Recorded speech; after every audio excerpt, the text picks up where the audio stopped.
Welcome to a special episode of No Buts About It. We have Dion from DoseofDion here to teach us and educate us better about the Detroit Lions who play their first playoff game of the season. Up next here on No Buts About It.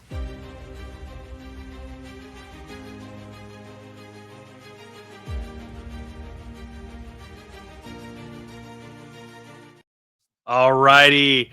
Welcome back to No Buts About It. I am Josh Butts in my dining room in Indiana. Chus is in his basement in Pittsburgh, and we have Dion from DoseofDion. I have no idea where he is, but he has a whole bunch of Lions stuff there in the background with him. So, Dion, how are you doing? Man, I'm good. Look, I'm in Alaska, first off. Secondly, I didn't know I was in the dang intro. You know what I mean? Now I was pretty fired. I was like, wait a minute, they just put me like in the intro like that. It's like, hold up, and then it cut around. It's like, okay, it's not just me the whole time. That's pretty awesome. I appreciate that. That's pretty amazing. No, I mean, I don't remember what your question was, to be honest with you. I kind of threw myself off when I said the Alaska thing, but I'm good, man. I'm happy to be back. It's good to be back. It's good to be back in the playoffs. You know what I mean? I can get used to this. This is good. What's that like? What's it like being in the playoffs? I wouldn't know. And having a team that's actually like contending to win an actual playoff game. Yeah, man. Look, well, Pittsburgh. You know what? I will say this about Pittsburgh. Okay, Pittsburgh's one of those teams that every year I'm like, they're not doing it this year, and then they're way better than I expect. And it's like, dang, they're gonna make the playoffs again. And then, but I'll say this: there was at least some entertainment value there with Pittsburgh. I feel like the game, even though they lost by, what was it, 28-14, there was some entertainment. So there's some big plays, and I don't expect that when I'm watching Pittsburgh. It's like, all right, they're making this thing kind of interesting. They're fighting back. So respect to Pittsburgh. It wasn't a full-on disaster. I mean, there was like the Chargers game kind of became a disaster. At least they had some punch. They had a little fight back in that game. As a Lions fan, it's still weird. It's still weird to be in this spot where having a bye threw everything off. I didn't know what to do. It was like watching other teams play in a playoff weekend was very strange, knowing that you didn't have to play the game. And I think Dan Campbell said it best. It's just like, it's one less game to have to worry about. Like, forget all the injuries and like, oh, this helps our chances of getting guys back. Man, it's just one less game and one less like, oh man, we could get tripped up by some goofy team. I mean, I feel so bad for the Vikings. I'm going to be honest. This team wins 14 games. Like, hey, congratulations. You get to play the other team that beat you this year in the first round. It's like, that's a disaster. So I'm glad we just got to avoid that whole mess and we get to move on to the Commanders. And, we get the 6th seed. So I think this is great. I think you guys kind of gave the Rams the blueprint, though, to beat the Vikings with just blitzing Sam Darnold. And then the LA Rams were like, well, if the Detroit Lions can their pass rush can get to them, we can with Jared Verse and Braden Fisk and all those guys. Yeah. You might feel bad, but you set them up for success over there in LA. Yeah, we did it. See, that's why it's unfortunate, because it's like, well, if they would have, I think honestly they could match up with someone else. I thought they were going to still beat the Rams. So watching that play out the whole time, like, oh, they're going to come back at some point. This is going to be interesting, and it just never was. Like, you just knew once that thing became 24-3, it was like, oh, this thing actually might be over, and you could just feel that. It just, I felt I was saddened for the fans, because it's like you shouldn't have won 14 games and have that how your season ends. But I think you're right. I think we did. But in fairness to the Rams, they already had beat them once. So, I mean, they got a goofy call at the end that wasn't a call. But they already had handled business once. So it was just like, on paper, this isn't great. And, yeah, to your point, like, their offensive line's messy. And Minnesota's offensive line's been messy, I think, a lot since they've lost Darisaw. And it's kind of been hidden a little bit because you've had those big plays with Darnold. And typically they found a run game this year. And that started to just – I mean, the Rams, it was like, yeah, there's no run game. And it's like, okay, that's not here. Even at the end of that game, the Vikings were trying to, like, find some sort of run game. And it was like, well, the look is like we should run the ball here. And they couldn't run the football. They took that away. And then, yeah, I think they leaned into especially what we did in the back end against Arnold, because all year long teams really haven't found a great plan against the Vikings. I think teams honestly maybe overthought playing the Vikings. Like, you can't play man coverage against those guys. But it was like when you do, they struggle. And it's like it actually worked out. You stop the run and you make them make tight window decisions, basically, and I think it threw them off. Okay. I agree. I think some teams are just intimidated by, they got some big names there on offense, Justin Jefferson, Jordan Addison. You don't want to go man coverage against them. And then they did. If the teams that were brave enough to do that succeeded. And the guy who kind of led that was, of course, Aaron Glenn, your defensive coordinator. Big name, obviously in the coaching cycle. What does he mean to this defense? And what? Something I've noticed with Aaron Glenn, and I think you also kind of back this up. I forget you have the percentages, but I noticed even he loves man coverage. He runs man coverage way more often than a lot of defensive coordinators do. So, how has that helped the Lions defense this year? Man, he looks that image. I see that one. I love that image. And you look up Aaron Glenn, you go to Google Images. That's like one of the first ones that, especially the large variety. He looks so angry there. Like it's such a disappointment going on. I almost feel like he's like went to the concession stand and it wasn't open yet or something. And he's just like, dude, are you like, come on, man. You know what I mean? It's like, that's just what that looks like. That's just some straight disappointment. So I think right there is when he's like, yeah, we're going to play man coverage all the time. We're not giving you anything. You're going to have to earn it. So, no, with Aaron Glenn, yeah, he plays more man than anybody else, as you touched on. I mean, he does it over 60% of the time. I know at one point we were tied there with Denver. I don't know how that's moved, with Denver's game versus us not playing, but top of the league. And that's honestly, it's been consistent for Glenn. Like, he's always been man heavy. He's had different varieties off of it, but he's always been Superman heavy. So he's always been that. And then to the point that you brought up earlier, he's always been super blitz heavy too. That's always kind of been his thing. Now, especially with the loss of Hutchinson, that's picked up as well. But especially out of zone, like he's one of those guys where it's like, all right, if I play man, I don't need to blitz necessarily.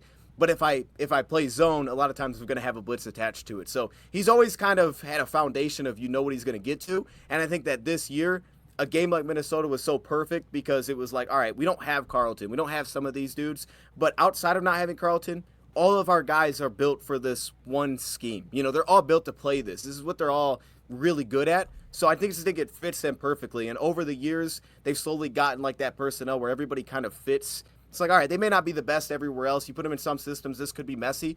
But in this defense, it's a perfect combination of defensive personnel for what he likes to do. And how has he managed to continue to do that with all the injuries? Because normally when you're talking defenses, as soon as injuries start to stack up on defense, you switch right to zone. Like that's the go-to, just to cover up for some of those injuries, keep players from getting beat, basically. So how has he managed to continue that streak, even with your guys' like 13 starters on IR or whatever you guys had? Yeah, I think.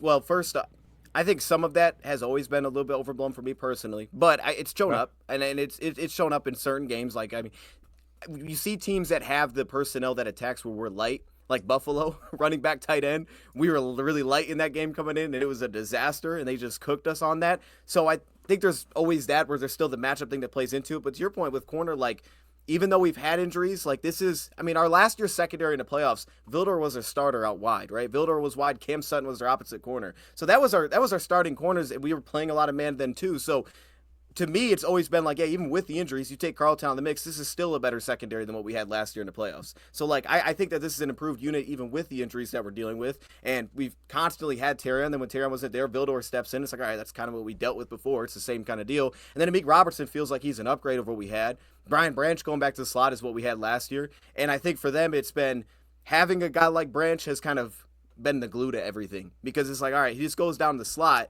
and then if he returns, he plays that role. Like, if we didn't have that piece to do that, I think maybe it becomes a little bit messy because you don't have that kind of matchup spot where he can be like, oh, play tight ends and slot receivers. It's a hard spot to play. But because he does all of those things, like as soon as he came back and it kicked down Brian Branch, it like opened up a world of flexibility. Because I was like, all right, let's get Amik out of there. I think Amik's been way better as a wide corner. I think the numbers suggest that too. It just fits him a little bit better because he was the guy that was starting. That was the one position that was kind of up in the air. Was going to be Rakestraw. He hasn't been forced to step in there because Brian Branch can do it. So there was questions. I think we had multiple potential answers there, but I think Branch just being able to kind of solidify that and you're confident with it, it's the glue to everything because now everything else kind of falls in place around him. Okay. I know Chus loves Cam Sutton. That's like his favorite player on the Steelers. Oh, now, right? Yeah. I'm a big Cam Sutton. No, I hate him. I don't actually hate anybody, but he is definitely not a key piece to this offense or defense, I should say. He is not somebody that I would have preferred if anybody else would have played. And there was a couple of weeks where he was ranked one of the worst defensive players of the week, just in general. And so he hasn't looked too great, to say the least. We were hopeful, but just a lot of Cam Sutton's I'm curious because you're the Pittsburgh. So I'm curious, like how you guys were you guys using him at wide corner? Because I always thought when we picked up Cam Sutton initially, I was like, this guy, I think you got to play him in a slot. And a lot of it was just like vertically, I don't think he can challenge a guy. I think he's just gonna get blown past by outside receivers. So it's like he's got to play off all the time. It felt like. So for me, I thought when we signed him, he'd be that, and then he wasn't. He was like the only like stable piece we had out wide. So I just felt like there was limitations there. With Pittsburgh, how are they using him? Are they using him like that too? Because I know you guys play different schematically. How are you guys using him? Yeah, they were kind of using him kind of similar, but they're also the thing was he wasn't like a starter at points too. He was like kind of like a cornerback 3. So like in like the man-to-man and different defensive coverages that we would do and whatnot, he wasn't always that guy. But when he would go out, he would like kind of blow it in some aspects, whether it was whichever play it would be. It's like, oh, it's that slot. He would blow it. He would it always just didn't seem like he was ready, no matter what position or where he was in the system at that moment. And I mean, obviously he had some good tackles and he would have like occasional good plays here and there. I mean, I'm not going to knock on him as being like the worst player I've ever seen in my life, because I definitely have seen a fair share of some really interesting positions.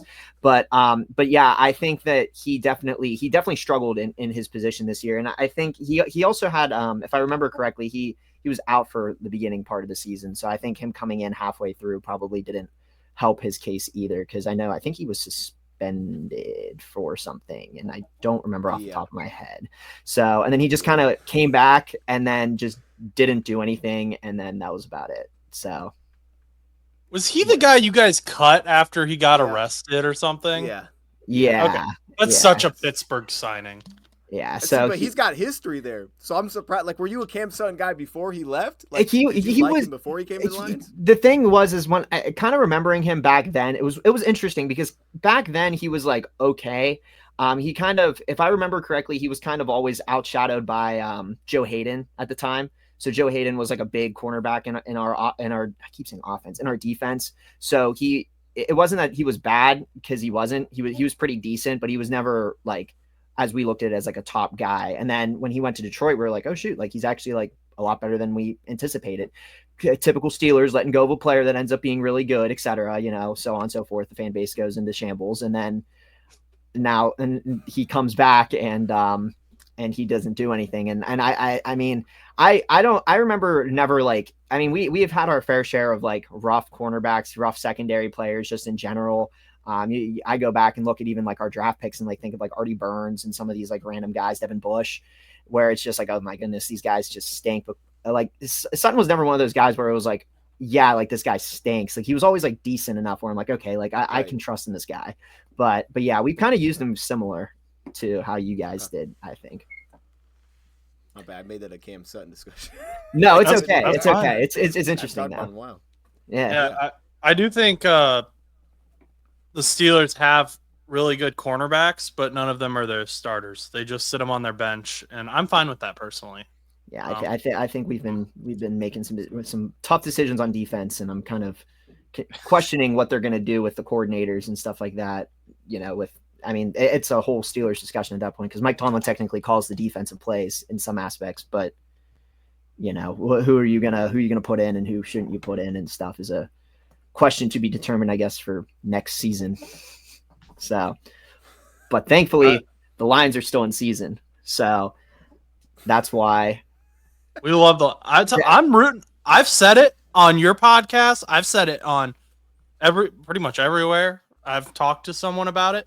I'm rooting for the Lions in the NFC. That being said, I love the revenge tour that the Bills are going on the AFC for me. They're taking out the Broncos, who should not have gotten in because the Chiefs just rolled over. And this week they're going to take out the Ravens. And we're just going to I hope you're right. I hope you're Bills right. Lions Super Bowl. Make it happen, Dion. I'll be so happy. I do have 2 more questions about defense though. And I'm going to ask them at the same time, even though neither of them are related, really, other than they're related to the Lions. So, I'll have to first of all, what the question was after you asked the question. I'm not going to remember. Go ahead. First of all, is this guy coming back? Is he going to play in the playoffs? And second of all, Alex Anzalone has come back. What does he mean to this defense? It just seems like your defense has completely opened up once Anzalone returned. He's such a good linebacker, such an underrated linebacker. Answer those questions in whatever order you desire. All right, I'll do the first one first. Yes, it sounds like he's coming back. And if it was, as a doctor myself, if it was from what my other doctors have told me, I You're would a be doctor? surprised well, I don't know. But people don't know. What they don't know, they don't know. It's true. What doctors have told me is that they would be surprised if he played. Because like, hey, he's got to build up that that leg a little bit. But look, man, all the reports are like, yo, this guy may be the NFC Championship game. And I'm like, wait a minute, we're here now? Like that was a conversation for a second. So hearing that, my assumption would be if the Super Bowl happens, this dude's going to be available in some sense. So my guess is if we get to the Super Bowl, we're going to see Hutchinson this year. That's where I'm at with it. Now, the Alex Anzalone thing, I like what you said because I think what Alex does is like, again, he's maybe not perfect for everybody, but what's so important for us where we're at right now is he's one of those dudes that will go above and beyond and do something that's out of the script. You know what I mean? Like he'll make a play that's not on paper to be made necessarily there. And I think that's what the Lions need. With all the defensive questions, with all the injuries that are there, and it's specifically on the defensive line, that's where we're kind of banged up, is we just don't have some of the dogs, like the Hutchinsons and the Lee McNeils. I mean, those are our two best. You take them out of the line, it's just not the same at all. And then, obviously, at corner, not having Davis, maybe your best corner, too. So we needed guys like this that would go above and just kind of do something like football intelligence-wise, instinctually, where he would jump a play that's just not expected to be made. Maybe it's a 3rd and 2 stop and it's a jet and he jumps it because he anticipates it. We need guys like that that'll just go above and beyond the expectation, and Alex is capable of doing that. Now, yeah, he'll give some things up, but he's capable of doing that, and he's done that so many times for us in the past. Obviously, he's the energy guy too, but it's really what I think has been so big with the back end. Like the secondary has those guys. Kirby's one of those guys. Like he'll adjust. He'll jump something that's not expected. He goes above and beyond. He has 9 picks. So that can make up for issues at times. I think that's what Alex brings, while also bringing just consistency. He's one of the better coverage backers. I know year after year, he typically grades out there. His numbers usually fall in that place. And again, for a team that plays so heavy man, I think it means so much for a guy like Campbell to help take things off his plate when you get Alex back in the game, to give him more of those tight end matchups, make him deal with Hawkinson and let Jack deal with the running back. Because he's good on backs. Put him on a tight end, it becomes a little messy. Jack's not really a matchup guy. He's not a matchup piece. Alex is much closer there. Alex will get beat, but it's not the same. Like Jack, it changed the direction. I mean, the guy's 6'5", 250. It's not his style. Alex is more built to play that way, and because he's been so consistent year after year in that spot, I think it just opens up Campbell in coverage a lot more to give him just better matchups, because we're typically going to have at least 2 backers on the field. So I think it just suits him better. But it's great to have Alex because he'll go above and beyond and do some things that you don't expect. And he's your Mike linebacker, right? Like obviously he's got that captain's patch, so that's big. But even just having him as a communication guy, that's got to be so good. Yeah, I mean, Jack picked it up for us, this entire time, right, when he was down. So Jack's really become, and that's the thing, Jack Campbell's, been amazing this season. I mean, he's had such a year, and that's, I mean, to the Jack Campbell point, I know I had comments earlier this week. I didn't know they were, they got some views, people were retweeting that and stuff. All right, I see you. But, my whole thing with Jack Campbell is, he's picked up all the slack there without Alex. He's had to do all these things against the run, but Alex Anzalone, was that guy, but he's kind of not. Alex Anzalone kind of falls into his will backer position. He's that extra piece that, look, for me, again, it's just he fits so perfectly alongside each other. These are the pieces of the puzzle that if we had changes year after year, we had all these staff changes and something tweaks and our defense goes into pivots in a different direction, at any point here, these two maybe don't fit perfectly together. But Alex was the building block. He was first off season, didn't have a lot of money. You bring in Alex Anzalone, and now years later with Campbell, it works perfectly. Having those two next to each other works perfectly, and I think it puts Alex in a more comfortable position too. Because Alex, I don't think, has ever been the best at taking on offensive linemen. They complement each other very well. So it's just a great compliment. It's kind of like what people I think of what Monty and Gibbs are, is what I think with those two backers. Maybe to a lesser level, maybe, but it's very similar stylistically to put those two next to each other. Well, Monty and Gibbs got their Sonic and Knuckles nickname. And I don't know if you guys have started one for Anzalone and Campbell, but I would like to begin. I would like to put one forth for Anzalone. Thor. Just tossing it out there. Yeah. I don't know if the comparisons have started yet, but they should. I'm just saying, both have glorious blonde hair. Just hear me out. I think it's very intimidating. All those blonde locks. What do you think? Hate it? Love it?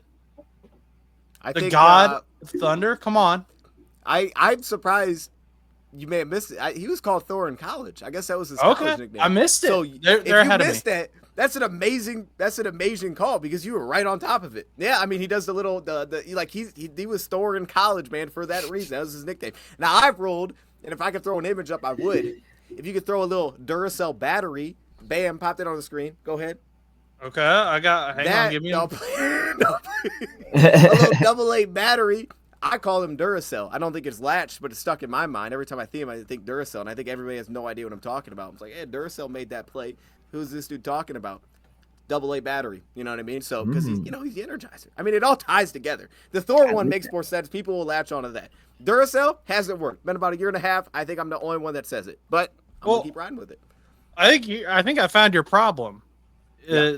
Is he the Duracell battery or is he the Energizer battery? No, he ain't the Energizer battery. The Energizer's a bunny, right? And I don't want to make him think of it like it was a bunny. But I don't even know if Duracell has like a thing. Like, what's the Duracell thing? It's just a battery, isn't it? It's just like, hey, it's a battery. So let Alex be the guy that holds the battery. Like, that could be a commercial. It's actually a great question. What is related to Duracell? Like, what is their... Alex Anzalone. I don't know, but they don't have any great big. Oh, I got you here. Okay. I think they got a bunny too. Their bunny looks a little creepy though. I don't like it. No, their bunny's horrendous. I don't ever want to see that again. Okay. Here we go. Well, it's time for an update. This is Alex Anzalone, according to Dion. That's a disaster. I don't know. I think that's a bunny. Wow. Yeah, that's what I saw when I looked up. I was like Duracell mascot, and that's what came up, and I was horrified. They definitely copied Energizer. That's crazy. They were just like, yeah, let's go with the bunny. Like this was no creativity. I mean, let's make him pink. What are we doing? This has no relevance at all. I don't know what this is. Yeah, I don't understand. At least the other guy has drums. What's he doing? Where's he running to? What are we doing? You know what I mean? I don't understand what's happening here. This is a disaster. I mean, yeah, this is awful. I hate that. Like, I think that would scare kids. I mean, he got nothing on my boy, the OG, the Energizer Bunny. I mean, that is just so much cool though. But he looks cool. Like he's got sunglasses on. He's hanging out with the drum. Like he's alright. Yeah. Looks like the Energizer kind of a little bit. He's got a little bit of the Cheeto guy vibes. Okay. Okay. Yeah, I see it. Same type of animation, but I mean, like, would you rather this boy pull up to your Detroit Lions Super Bowl or like whatever the heck this is? Like, yeah, I mean, yeah, I think I'd roll with the first one. That's tough. See, but that's why they need it, because they could put an athlete right in that corner, and it would be like, there you go. You know what I mean? It's the best time to do it. It makes so much sense. I don't know why that's not a thing yet. Yeah, make him the mascot. Yeah, why not? You know what I mean? There's like places that do that and stuff. I don't know who, but there's places they do it. I'm going down a rabbit hole, no pun intended. Oh my gosh. Can I get this photo? There's bears. What are we? Bears. Is this a new segment. Is this a battery? The battery mascots. Hang on. Boom. Interesting. What is this? No, they're reaching. This is not it. He has the same eyes though. They're both green. I also don't like that it's bears. I mean, this is just very conflicting to our whole entire call for the Lions. I mean, I don't know what's going on. I think you should go with Energizer. Start calling him the Energizer Bunny. That's a much better nickname. Or go with Thor, which I petitioned for. Yeah, I mean, look, man, you're gonna stick with Thor, man. Thor will work. I think that's gonna last. That's not going anywhere. That dude's never cut his hair in his life, so I mean, that's not going anywhere. Thor's gonna continue to work. I'm not mad at it. Okay, I'm so glad we went through that very useful rabbit hole. I'm sure the viewers will be. Thankful Duracell, please don't sue us for making fun of your mascot. Just do better. Opportunity, but or just sue Dion. I don't know. Well, don't sue me. I'm poor. Chus, you had some questions about the Washington Commanders offense, that high-powered offense, which has been going crazy with Jayden Daniels and the boys for once. What you got for Dion? Yeah, no, I mean, I got like a couple of just different questions just because like looking at the rankings and different things like that. I mean, well, first of all, like I mean, just basic before we get into anything, like, how confident are you going up against this 6-seeded team? Because typically, if you look at 6-seeded teams as times moved past in the last decade or so, I mean, this is a very good 6-seeded team with a 12-5 record, being the Commanders. I mean, obviously they went into Tampa, had a really tight game with that team, and then they ended up winning. And now they're going to you guys and now have to play the best team in the NFC. Now, this team has statistically ranked pretty high in some categories and middle, low in some other categories on offense and defense. But just like kind of as like an overview, like how confident would you be going into something like this? Yeah, I would put myself at like a 7. You know what I mean? And that's like not like in terms of like, oh, if we played 10 games, we win 7. I think we'd probably win 9 of them. But that being said, like I'd put myself at like a 7. Like I'm pretty confident. This isn't one of those teams where it's like you look at it like, yeah, they're just a disaster. Like they look like a mess. They don't know who they are. I think they know exactly who they are. I think they know how they want to play the game, and I think they're coached extremely well. Like I say it like when you look at the way that this team's built, offense, defense. If you just roll through their depth chart, you'd be like, how does this team 13-5? I mean, most people would be like, this doesn't make any sense. But that's how well they're coached, and you see it situationally, especially on offense. They're great situationally across the board. So I think that we have a lot of matchups that are favorable, and I think that the whole rushing quarterback, that kind of thing, I'm sure we'll get to that. Like I think it's a good building block off what we've had to deal with over the last few weeks, and it potentially could be a great step if we handle business into a game with a team like Philly that could just expand on that even more with better personnel. So I'm fairly confident, but I think that this team has no lack of identity, and I think that they have nothing to lose in a game like this. So I think that they can just leave it all out there, run some trick plays, and I think when you have a coach that's that good, I think we match up better across the board than they do, but I think that they're going to have some craziness for us. Yeah, and then as we kind of like move forward into the offense and whatnot, with like Jayden Daniels obviously being a rookie and winning that first playoff game with him and now going into Detroit, is there like a plan that you guys think that you guys would probably benefit from with Jayden Daniels being a rookie? He obviously likes to run out of the pocket a lot. He's very confident when he is in the pocket, but does use his legs a lot. Is there a way that you guys think that you're going to utilize different defensive mechanisms to maybe perhaps rattle him early so that he's not as comfortable in the pocket or isn't able to use his legs as often? Because they usually really rely on Jayden Daniels in games like this. Yeah, I mean, I saw the stat. I mean, third highest scramble yards. You know, I mean, he's got almost 600 scramble yards this season. It's insane. From what I've seen so far, and knowing kind of Aaron Glenn, my assumption is that there's going to be plenty of early down blitzing. I think the biggest thing for them will be like, yo, we just want to create one negative, and that seems to be kind of the common thread of when a drive does stall out or something goes bad or he throws an interception. Just let the first play not be a positive. I think that's where Washington's so tough, is they're constantly positive, even if it's not the big play. Big plays with them, with Jayden, can be created on anything. It doesn't have to be a shot. It can be a check down. It can be something after catch. It can be him taking off and scrambling. So I think for them, it's like everything just has to stay positive. They don't have a great offensive line. They'll move him out of the pocket to protect him from that. They'll get the ball up fast to protect him from that. So I think the Lions are going to do everything they can to be like, can't get cooked by the run. They're one of the best rushing teams in football. And we just want to create one negative. We just want it to be 2nd and 9. And all of a sudden, everything opens up for him. So my guess is that Brian Branch is going to be blitzing a ton from the slot. They're going to be bringing him off the edge because they don't pick up that very well already.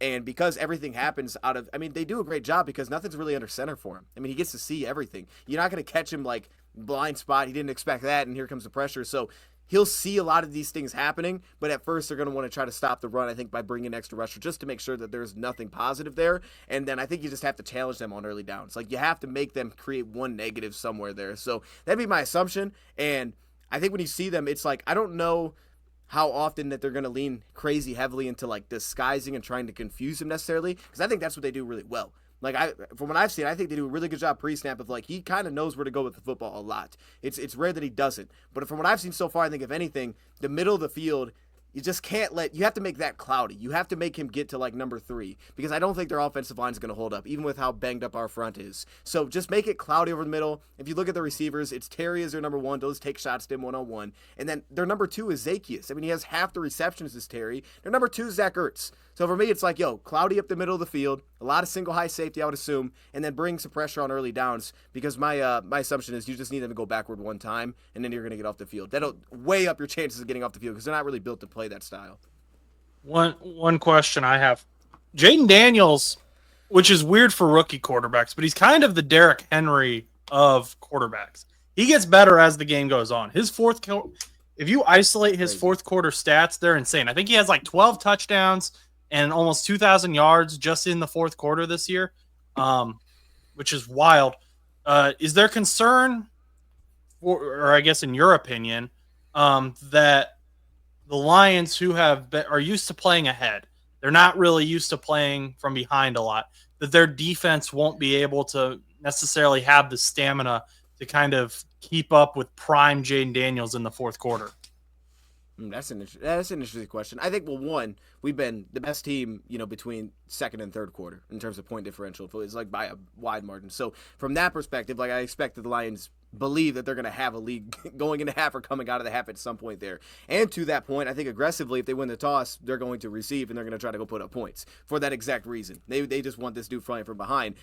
I don't know that I feel that way, because I feel like with Alex back and again what they've had to deal with the last few weeks, like I think a lot of the things schematically speaking, like occasionally you are just going to have some breakdowns there. It's just going to happen, but I don't expect it to be that messy. Like I think it was super messy against Buffalo. But I don't think that Jayden brings the same approach that Buffalo was able to bring. I don't think he brings the same threat level. So I don't know that I feel like they'll run out of gas necessarily. But I guess to your question, you're like, if it's like a tight game, like if the Lions aren't playing with lead or if they're losing necessarily, I think you're looking at it from that. Well, that's probably going to isolate the Lions into being a little more straightforward, which is like, hey, we can't play any two deep safety. We have to stop the run. And if you look at their splits, when they play one deep safety, they're one of the best run defenses in football. When they have two deep, they're one of the worst run defenses in football. They give up 5.5 yards a carry there. So for me, I think it'll just simplify it, and it'll just be about winning. And that's where Terry will probably become the guy. So at that point, it'll probably just come down to straightforward matchups. Like, is Terrion Arnold okay against Zaccheaus? I assume he'll be okay. And then how does Amik Robertson do with Terry McLaurin? If there's not a ton of help directly over top in those spots, because it'll be a little more of a straightforward approach. So I think then those matchups just become everything. And again, I still like those matchups for us, but that becomes everything. Okay.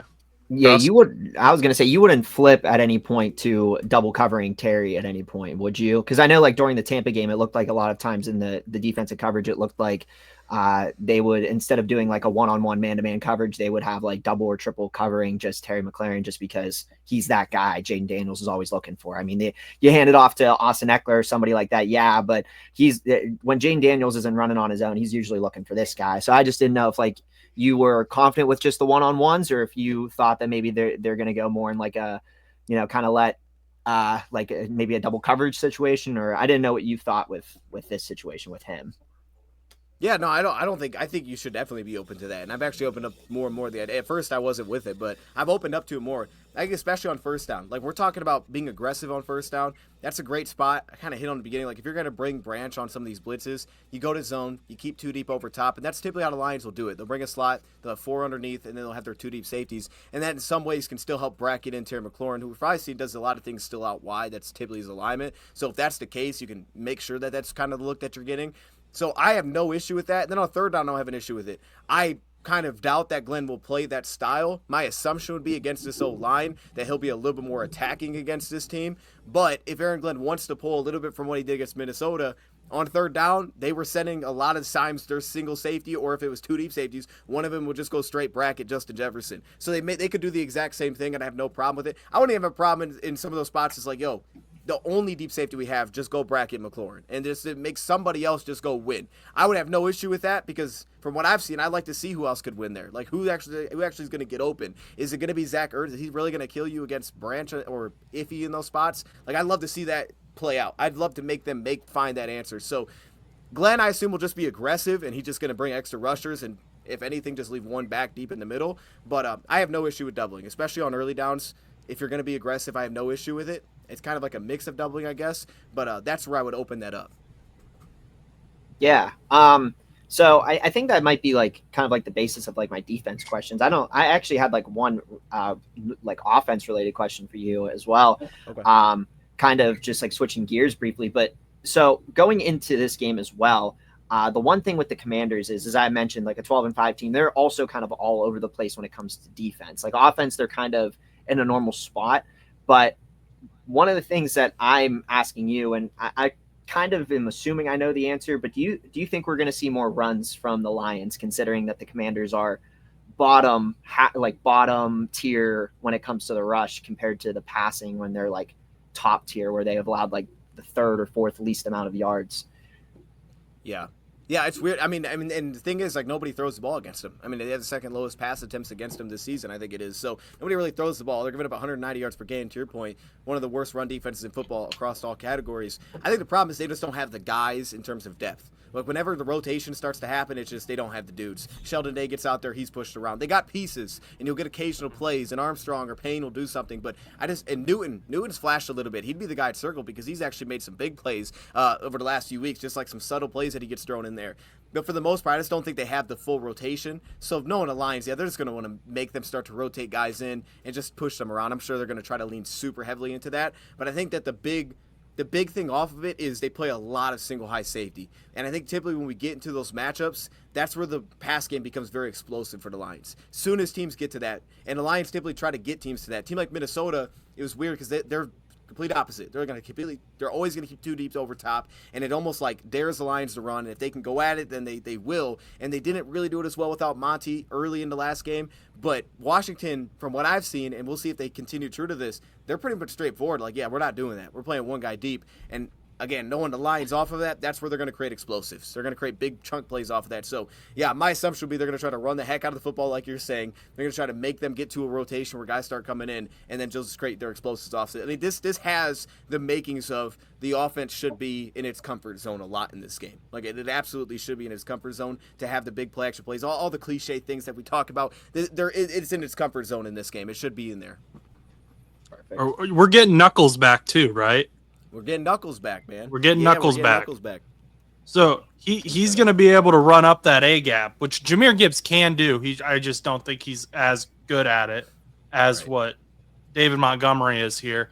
And as you mentioned, Johnny Newton's been great, and Bobby Wagner's been making some plays. He's been blitzing a lot more from what I've seen lately. I don't know what the percentages are on that. But how does David Montgomery coming back kind of make you feel more comfortable with what your run game can offer? Yeah, it's interesting because I think that like Minnesota was the perfect example of like, okay, this is where when you get Montgomery back, or if you had Montgomery, he's huge because they don't have the bodies inside, to your point, to match up some of the inside rushing attack that we use. And we use it way heavier against a team like Minnesota because that's where the numbers are. And we just couldn't fully exploit that without having Monty early in that game.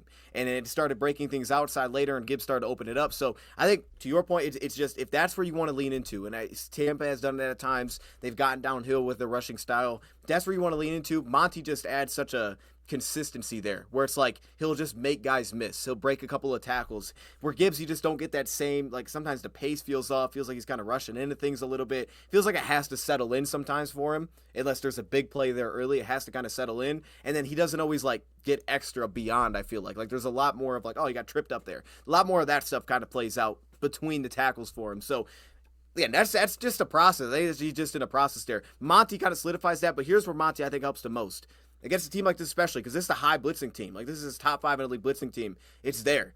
Every time Monty's been out there in pass pro, it's been consistent. He's been one of the best receiving backs. He doesn't have a diverse route tree. Everything's typically just to check down, a little curl, we'll just check it down to him. But when he's in there, you know what you're going to get from a pass pro spot. And I think when Craig was out there, it was very all over the place. Like, there was many times where it was like, all right, he's not really blocking anybody. Or even the interception where it was like, all right, maybe I'm going to throw it to him. And then it's like, okay, he's not going anywhere. That was just, there was always like a little in between. There was indecision when he was in there. With Montgomery, I think that goes away.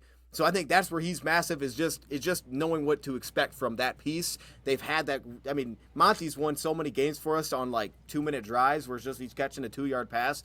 They just have that connection. When Craig was in there, it was just more messy.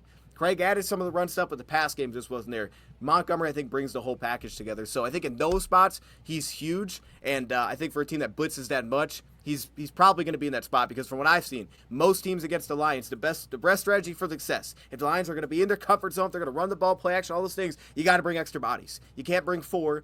Right? Or honestly, you got to bring like 6. You got to just overwhelm us. And that constantly puts the running back in the mix. And Monty's just very comfortable. Gibbs has picked up the slack. Monty will kind of calm a lot of the waters there, where I thought with Craig, things got a little bit messy at times. Okay. Yeah, that makes sense. I didn't even think about the pass pro aspect of that. So that's a great point to what protecting Jared Goff, because honestly, Jared Goff is a guy who I've noticed if you can hit him, he just kind of flounders, which he doesn't fall apart completely, but like there have been games where like he gets sacked early on in the game, and then after that he's just throwing interceptions all over the place, it seems like. So that's definitely a strong aspect or an important aspect for the Lions offense, is that pass pro from the running back position. Well, and he uses it so much. It's like a Goff knows he can't run, right? And now he's gotten his bag a couple times. I mean, I don't know if y'all knew. There was a point at the time in the season he was averaging 1.6 yards per carry. So let's just not let that go. You know, let's not let everybody just miss out on that stat. Okay, that means something. You know, so yeah, let's just keep that in mind. Everybody back from mind. Think of Jayden Daniels. Nobody's talking about Goff taking off. But he throws it to him a ton because he's not going to run. Like, it's just not his game. So it's like if there's indecision with Craig, things become messy, and that's where you get picks. He loves his checkdowns. And I, as a fan, I love it. It's fun to watch. Like, all right, just throw it to that guy. Make it easy. And Goff loves to play it that way. So with Monty, again, he knows where he's going to be. When that's comfortable, he's comfortable. And that's the only thing that felt uncomfortable about that game is that spot. Okay. Minnesota. Yeah. Minnesota. Yeah. Minnesota's trash. Minnesota's trash. 31-9. Well, Sam Darnold played himself out of a contract, so yeah, that actually man, that's crazy to consider. He's going to Pittsburgh now, I hear. Well, actually, we're linked to every quarterback in the free agents. We're actually linked to Kirk Cousins, Daniel Jones. Yeah, I mean it's a long list now, and I mean and Russell Wilson and Justin Fields as well. So our current and non-current. Why not why not as the Steelers, why not think about, and I don't know, maybe they are, what about making a trade for a backup quarterback somewhere? I don't trade for Hooker. I like Hooker, right? But I would be looking at guys like that, or Joe Milton, from New England. Maybe we get a swing there. You know what I mean? If we're not going to take one the first round, maybe grab a swing there, bring somebody like that in. So, yeah, no, I would be all for that, honestly. I mean, I don't know what we're going to do in the offseason because we have to make the decision between if we're going to keep Russell Wilson, Justin Fields, or both, or neither. It appears that Russell Wilson still wants to stay in Pittsburgh. He said in an interview, he was like, there's still a lot of work to be done, and I'm very happy. This is the place where I've wanted to play for all of my life or whatever. And I was kind of shocked he said that, to be completely honest. But if he didn't play terribly. I mean, I feel like some of the issues that he had were kind of stemmed from other issues within the organization. Cause I mean, he's not I think he went in the Ravens game, he was 20 for 27 with 2 touchdowns and 200 yards. It's not the worst in the world. He probably could have gotten it done with maybe, better wide receiver weapons and not, Najee Harris kind of lackluster on running back situations. Kind of wish we had a Montgomery Gibbs over here, but unfortunately Warren and Harris is what we have right now. Well, which I like Warren a lot. I don't mind Harris, but I think that he hasn't looked the same. But going back to the quarterback situation, I think that's probably what they'll probably end up doing. Omar Khan is a very aggressive GM. So if Fields or Russell Wilson, they can't get a contract done, one of them's going to leave. And I don't think that the Steelers, especially in this draft class, they're going to go draft a quarterback. So I think what they're going to end up doing is I think they're going to probably end up trading for somebody, whether it's a backup quarterback or somebody where it's initially I thought, we were talking about it earlier on in the season, we thought that maybe if Sam Darnold ended up taking the boys all the way up to the NFC Championship or something like that, it was going to end up being a situation where it'd be JJ McCarthy would get traded or something like that. I'm oh, there you go, Steelers trading for another possible guy and not drafting anybody. But I mean, I'm curious to see what they do because we have 2 quarterbacks that have, well, one I think has a little bit more future. The other one's more experienced, getting older. But it'll be interesting to see what they do, or if they end up mixing both of them and getting 2 new quarterbacks with Daniel Jones and trading for Gardner Minshew or something. And then next thing you know, we have Daniel Jones and Gardner Minshew. So I'll tell you, I'd be making my calls to Aiden O'Connell. I'm just, I'm gonna ride that. But I would love if Aiden O'Connell would show up in the AFC North. I'd be a lot more scared of Joe Milton than I would of Aiden O'Connell. You say that. You say that? Bengals about to find out. Baker's scared of everybody. Let's keep it. He's scared of everybody on defense. Everybody dropping 30 on the Bengals. Aiden O'Connell. Oh, I guess did we play against? I don't know if Aiden O'Connell played in that game or not, or if he got hurt or what. You guys played the Raiders? Yeah, we played Desmond Ritter at the end though. Whoever was starting, whether it was Gardner or Aiden, got hurt. We played Aiden O'Connell, I believe, because there was like Devontae Adams played us that week, and then we played him again the next week because he got traded to the Jets, and then we won both weeks. So he was like 0-2 against the Steelers. But I think it was Aiden O'Connell for us. I don't know about you guys, Josh. I don't know, but the Lions. Yeah, that team up north.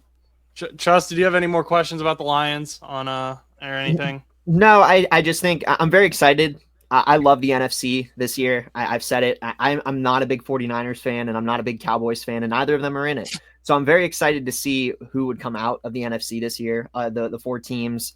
I'm not. I think the only reason I know that Josh isn't a big Eagles fan, but the only reason I'd be rooting for the Eagles because I'm a big Pitt fan. So Kenny Pickett, backup quarterback, great legend, great, awesome.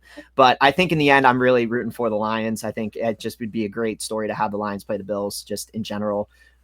Just from where the Lions have come with like an 0-16 season to have them be this top team in the NFC going in, and now hopefully competing for the Super Bowl in a couple of weeks. So I'm excited to see what happens. I also want to give my thanks from last year to David Montgomery because he got me my Super Bowl ring, or my fantasy football ring, as I should say.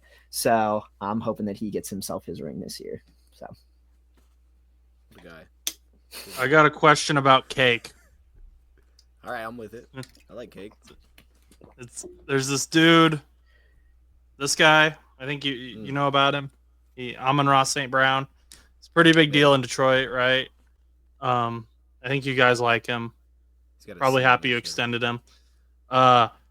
He's been turned into a cake. And I'm not saying that to like mock him. Like, it's a literal cake. Look at this thing. This is from his headstand celebration.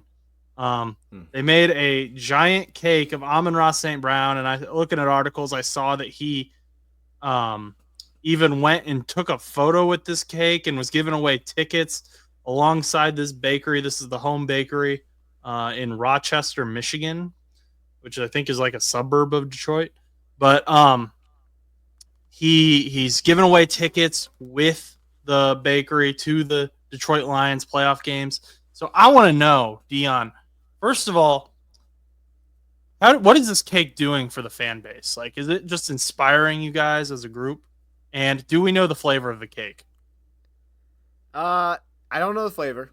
My guess is that's chocolate. If I was I was taking a swing, because I think that's like one of those things where it's like if eventually we eat this, probably gonna appeal to the masses here. Like that's what I feel like with chocolate. It could be old and people will still eat it. Like it's not that bad. It's not that bad. So that thing's gonna be old. I mean, somebody eats that, it's gonna be disgusting.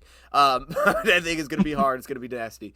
I think what it does is it's kind of like how they got like the Batman thing where they shoot it in the sky and it's like, oh, this is Batman.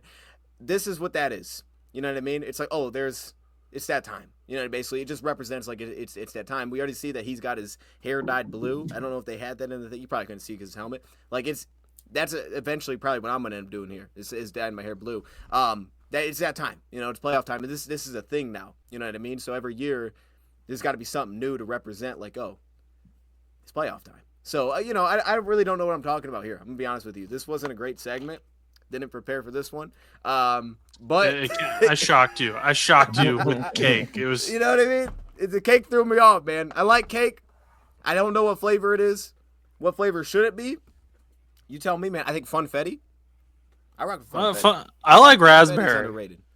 Especially, hey, you know what? It could definitely be like a cool funfetti type. Now he left. I was gonna say it could be a type of funfetti because it like as a nice little celebration confetti cake type mix right there. I'm just saying, but only eat it if you win. Yeah. Dang, that'd be cool. Okay, you could like drop it. They could drop it and then just. Yeah. Like you're talking like in the middle of the stadium, just like drop. Dude, you could drop it from Ford Field onto the sidewalk outside, and it would just be like amazing. I was thinking like the 50-yard line. You're dropping them on the sidewalk. What the? Well, during the parade.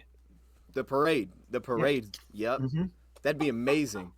And then everybody can like go eat off the ground if they want it. They want to see what it tastes like. Don't eat it though; it's probably nasty. Yeah. But you could. It's an option. If you had to make this cake, what flavor would you make the cake? Would you make it chocolate to appeal to the masses? No, I wouldn't make it chocolate. I'm not the biggest chocolate guy. Chocolate salad. I wouldn't make chocolate. I'd probably make it. I'd probably do something crazy. I'd probably do something real crazy with this. I'd probably make it like mango or something. And they're like, mango. Like, yeah. Oh my god, that sounds awful. A little fruit cake. You don't like fruit? A little fruit cake. I like fruit, but when I'm eating a cake, you can't really see because of the camera. But I'm a big guy. I like my fruit, but I also really like my cake, and I want my cake and my fruit to be separate. That being said, raspberry flavored cake. I don't know about mango though. Mango. You gotta do a blue flavor. It's probably got to be like blueberry or something. It's got to be like blueberry or something because that way when it, you know what I'm saying, when it explodes, it's like, oh snap, okay, it's blue. It's celebration. You guys kind of took a dark turn with the exploding the cake from like. No, that's good. It's a no, it's a celebratory thing. Yeah. Yeah. Drop the ball. And it St. Brown. Yeah, I was gonna say it would be all over the internet. Everyone would be talking about it. They just dropped an Amon Ross St. Brown cake from the top of Ford Field. Like that is crazy marketing. Right there. It would be all over the internet. I guarantee you that. I don't know if it would be in a positive light though. No, that's positive. That's positive, man. Yeah. Everybody that gets free cake out of that, you don't think that's positive? That's good. Hey, that's a lot of positivity. And that plus that bakery's gonna love it. They're like, wait a minute, we made that. So, now we get business. There's a lot of good stuff happening here. A lot of good stuff for this cake. Good job, cake. Just got Dan Campbell out there on the streets of Detroit shoveling cake into his mouth after winning the Super Bowl and his cake exploding. He would have earned that for sure. He gets his own cake. We need a Dan Campbell cake next year then. If that's the case. Dude, a Dan Campbell cake would be big. That would feed a lot of people. We need a Dan Campbell statue as well. That should be incoming soon here. You're making the call? You making the call for the Dan Campbell statue? No buts about it right now? We definitely need some statues, and I think Dan Campbell's got to be the first one. You know what I mean? What's the pose? Probably like him biting his own kneecap would be kind of weird. I wouldn't do that. I don't know what what's like an iconic pose. I don't know. It'd be something him just going for it on fourth down or something. That's what I was gonna say. Something like that. Yeah, you'd have to have something like that. I don't know what it would be exactly. Something like that, for sure. Okay. Since you brought it up, we can circle back now. Yeah. Dan Campbell, fourth down.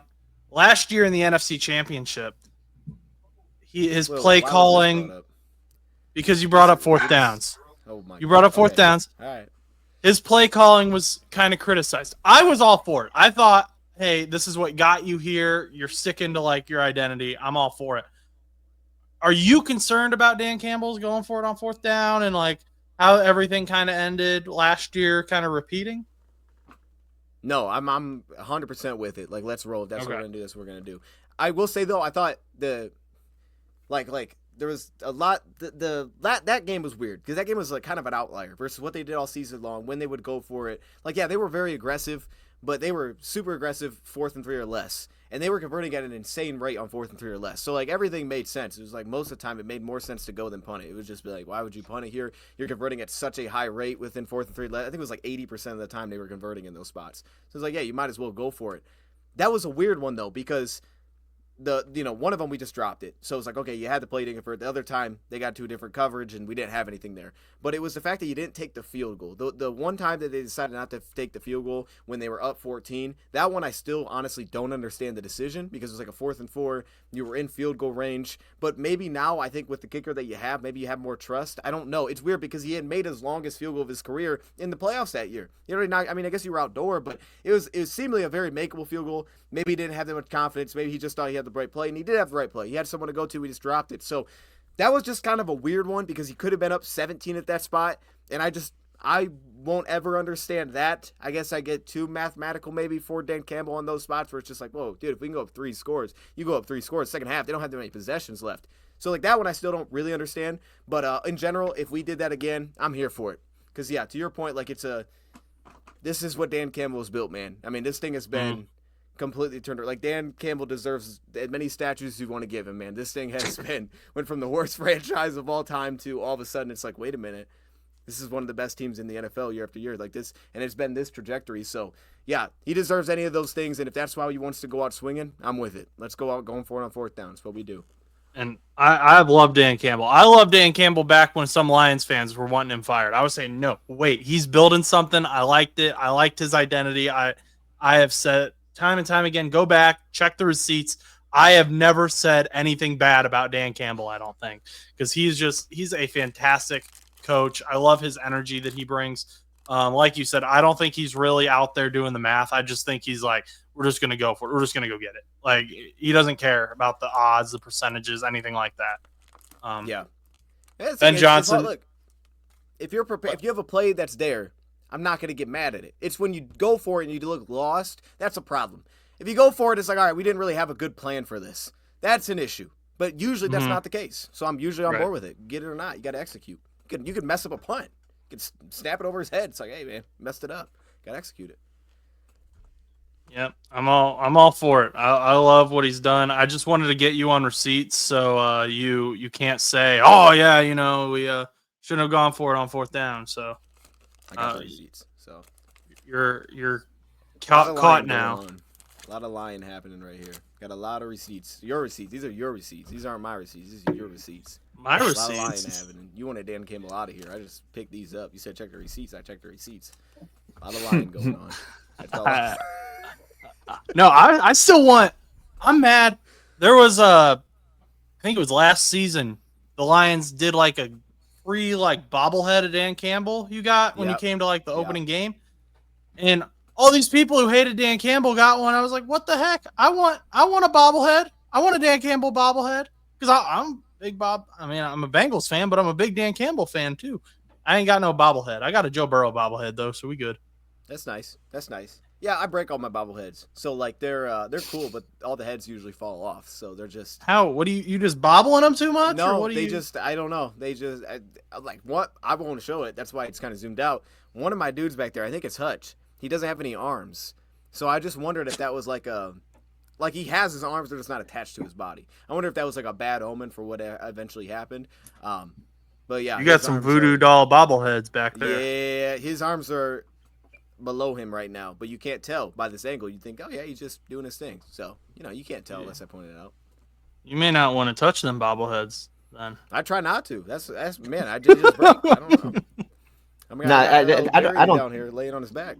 I was gonna say I don't think they're made that well just in general because I've had some of the giveaway bobbleheads that like there was an Evgeny Malkin one for the Penguins and it fell apart on me too. I think the hands fell off as you mentioned. So it's not. There you go. I don't think Dion is cursed. I don't think. What are you guys? I've got so many bobbleheads that I have not broken. I got bobbleheads of me from when I was in Little League baseball that they're still working.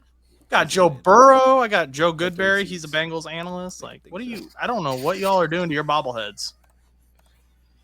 You got them high quality bobbleheads. That's why we got the giveaway bobbleheads. You got them walk in free. Here's your bobblehead. Your first 10,000 people. You getting those personalized bobbleheads. Those things come with different types of glue. You got fancy bobbleheads. My bad. I don't have all those. You know what I mean? I got the giveaway bobbleheads. We got to get you a fancy bobblehead. I guess. I don't know. Shout out to my guy though. Shout out to man, Michael Banks, man. He hooks me up. He be sending me these all the time. He's like, yo, I got you a bobblehead because he goes to all the games. So, I sent you a Terran Arnold autographed card, but the USPS lost it, so it might show up here in 2 years or something. What? So yeah, that needs to show up. It's out there. It's amazing. It's out there in the vast world of the United States Postal Service. So I got Warren chilling back here. You just can't really see him. I think he's behind Knuckles right now. Okay. Yeah. He's back there, though. He's back there. But, Chus, do you have any more questions for Mr. Dion here? No, I think I'm good. I'm very thankful you were able to come on the show. I think that's the only piece of info I've got. And go Lions. Go Lions.